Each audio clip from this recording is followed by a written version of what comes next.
அரசியல்ல இப்ப ஹாட் டாபிக்கா இருக்கிறது போலீஸ் அதிகார மட்டத்துல நடந்திருக்கக்கூடிய அதிரடியான மாற்றங்கள் தான். இது எடப்பாடி பழனிசாமிக்கு கிடைச்சிருக்கிற வெற்றியா பார்க்கணும். ஏன்னா இந்த மாற்றங்களை இவரு ரொம்ப நாளுக்கு முன்னாடியே எதிர்பார்த்தாரு. அது நடக்காததால டெல்லி பாஜக தலைமை மேல எடப்பாடியார் ஏகப்பட்ட எரிச்சல்ல இருந்தாரு. வழக்கமா தேர்தல் களம் சூடுபிடிக்கும் போதெல்லாம் தேர்தல் ஆணையத்துடைய சாட்டை IAS மற்றும் IPS அதிகாரிகள் மேல சுழலும் அப்படின்னு சொல்லுவாங்க. ஆனா இந்த முறை தமிழ்நாட்டுல மட்டும் ஏனோ அந்த சாட்டை சுழல மறுக்குது அப்படின்னு எடப்பாடியார் ஆதங்கமா இருந்தாரு. தேர்தல் தேதி அறிவிக்கப்பட்டு நடத்தை விதிகளும் அமலுக்கு வந்துருச்சு.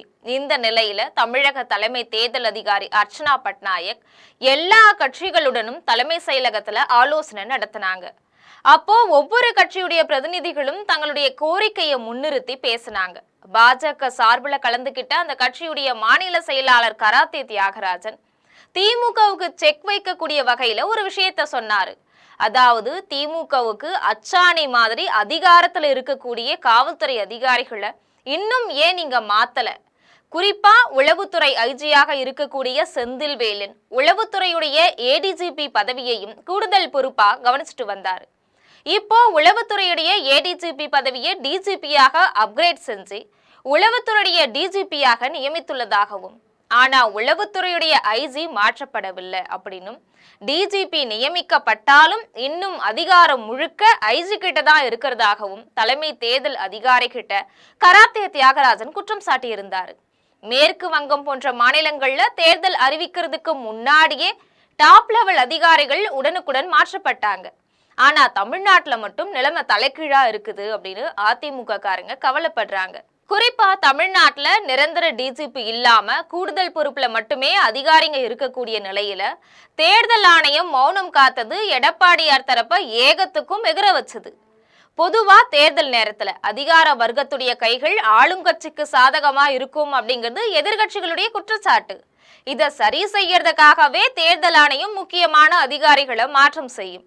தமிழ்நாட்டுல தலைமை செயலாளர்ல இருந்து முக்கிய IAS அதிகாரிகள் வரைக்கும் பெரிய அளவுல மாற்றங்கள் நிகழல அப்படின்னு எதிர்கட்சிகள் உட்பட நிறைய பேர் குறை சொல்லிட்டு இருந்தாங்க. டெல்லியில இருக்கக்கூடிய பாஜக தலைமை இதுல தலையிட்டு கிளீன் ஸ்வீப் செய்யும் அப்படின்னு எடப்பாடியார் நம்பி இருந்தார். ஆனா அமித்ஷா தரப்புல இருந்து எந்த ஒரு சிக்னலுமே வராம இருந்ததால அதிமுகவுடைய ரத்தங்கள் கொதிச்சுட்டு இருந்தாங்க. அதிமுகவினருடைய மனப்புண்ணுக்கு ஒத்தடம் தர்ற மாதிரி திடீர்னு நேற்று மாலை DGP நியமனம், போலீஸ் அதிகாரிகள் மாற்றம் அப்படின்னு அதிரடியான அறிவிப்புகளை தேர்தல் ஆணையம் வெளியிட்டுச்சு. கிட்டத்தட்ட 8 மாசமா தமிழக DGP போஸ்ட் காலியா இருந்துச்சு. இது தொடர்பா தமிழ்நாட்டுல சூடு பறக்கக்கூடிய வாதங்களும் நடந்துச்சு. கடந்த ஆண்டு ஆகஸ்ட் மாதம் பொறுப்பு DGP-யாக வெங்கட்ராமன் பொறுப்பு DGP-யாக நியமிக்கப்பட்டார். அவர் அதிரடியா மாற்றம் செய்யப்பட்டு சட்டம் ஒழுங்கு DGP-யாக சந்தீப் ரத்தோரை தேர்தல் ஆணையம் நியமிச்சிருக்கு. அதே மாதிரி தாம்பரம் மாநகர காவல் ஆணையராக இருந்த அமல்ராஜும் தூக்கி அடிக்கப்பட்டு அவருக்கு பதிலா சஞ்சய்குமார் புதிய ஆணையராக அமர்த்தப்பட்டிருக்கிறார். மேற்கு மண்டல IG-யாக இருந்த அதிகாரிகளும் மாற்றப்பட்டு அந்த இடத்துக்கு ரம்யா பாரதி IG-யா தேர்தல் ஆணையம் நியமிச்சிருக்கு. அதே மாதிரி 2 மாவட்ட ஆட்சியர்கள் மற்றும் 2 காவல் ஆணையர்கள் மற்றும் 1 IG ஆகியோரையும் மாற்றியிருக்கு. அதன்படி கோவை மேற்கு மண்டல IG-யாக ரம்யா பாரதி நியமனம் செய்யப்பட்டிருக்காங்க.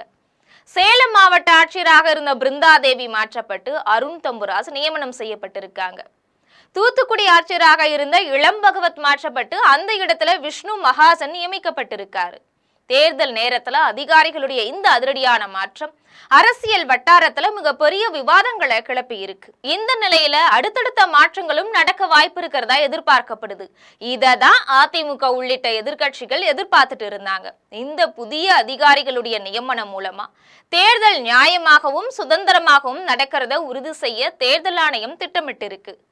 DGP-லிருந்து IG வரைக்கும் ஒரே நேரத்துல மாற்றப்பட்ட சம்பவம் தமிழக காவல்துறையில பணியாற்றக்கூடிய மற்ற உயர் அதிகாரிகளுக்கு இடையில இப்ப மிகப்பெரிய கலக்கத்தை ஏற்படுத்தி இருக்கு அப்படின்னு சொல்றாங்க. இது போன்ற அரசியல் பின்னணி செய்திகளை உடனுக்குடன் தெரிந்து கொள்ள ஜெம் தொலைக்காட்சியுடன் எப்பொழுதும் தொடர்பில் இருங்கள். நன்றி.